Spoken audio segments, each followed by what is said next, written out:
Hello guys, welcome back to the channel. In this tutorial, I'll show you how to uninstall the KB5095093 update on Windows 11. If you're experiencing problems after installing this update, follow the steps shown in this video to remove it from your system. Let's get started.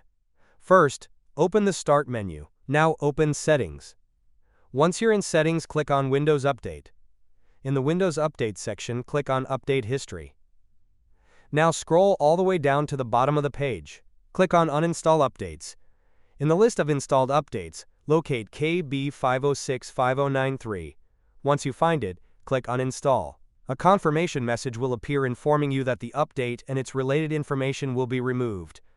Click Uninstall again to confirm. Now wait while Windows removes the update from your computer. This process may take several minutes. Once the update has been successfully uninstalled, restart your PC to complete the process. Allow Windows to finish applying the changes during the restart. After your computer restarts, the KB5095093 update will be completely removed from your Windows 11 system.